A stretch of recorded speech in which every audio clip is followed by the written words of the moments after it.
What would happen if the Earth stopped rotating for a second? Oh, yeah, that would be disastrous. Disastrous, because right now, here in New York, you can calculate at our latitude, we are all moving with the Earth at 800 miles an hour, due east, because Earth is rotating. If you stopped Earth and you weren't seatbelt buckled to the Earth, you would fall over and roll 800 miles an hour due east. It would kill everyone on Earth. About the sun? Okay. All right.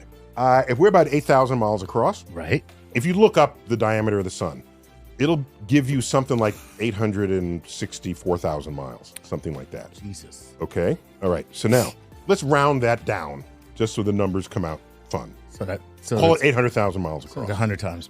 It's 100 times. 100 times. 100 times across. Across. So you can take Earth 100.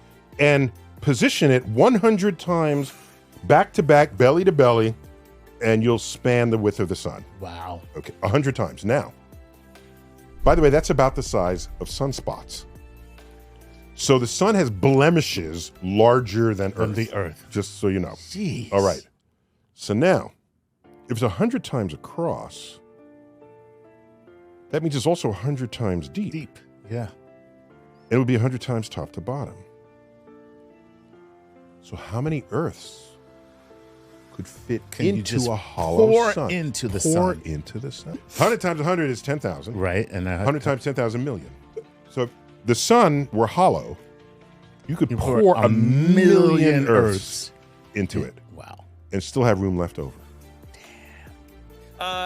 What would it be like to die by going into a black hole? What would that experience be like? It's the way to go. Yeah. I mean, if you have your choice of getting hit by a car, dying in a nursing home, Right. or falling into a black hole, the choice is easy for me. You think black hole is the way to die? Totally. It's the way to die. Here's the deal.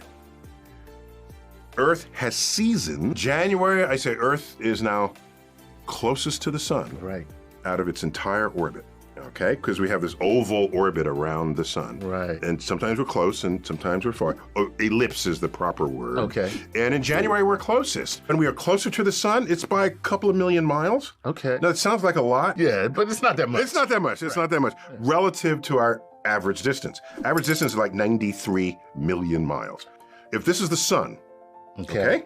I hold the sun out here, and while we're tilted towards the sun, Right. the sun's rays are much more direct on the northern hemisphere, Nice. okay? Gotcha. And on the southern hemisphere, they're diluted. Yeah, kind of missing it. Miss a little bit. So it means the ground heating is not as effective. Right. Dark matter.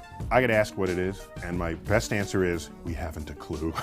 We don't know what it is. We look out in the universe, and 85% of all the gravity that's out there has some mysterious unknown source. We add up all the stars, the galaxies, the planets, the comets, the black holes, the dark clouds, everything out there that we can see, touch, smell, or taste. And it doesn't add up to give us the gravity that we see operating in this universe. So really, we should be calling it the dark force, because we don't know if it's made of matter. It could be a profound misnomer, sending people off in thought directions that might not really be the right path. So dark matter is just simply what we call this thing about which we know nothing, responsible for 85% of the gravity of the cosmos. We've known about dark matter since the 1930s. Back then it was called missing mass. That's what it was called. Because, there's got to be some mass. Where is it? We can't find it. It's got to be here somewhere, because we got the gravity. If you have the gravity, you got to have the mass. Mass and gravity go together. It's really dark gravity. Actually, we shouldn't call it anything. We should call it Fred. Something that has no meaning, because we don't know what it is to call it. But it is the longest standing unsolved problem in modern astrophysics.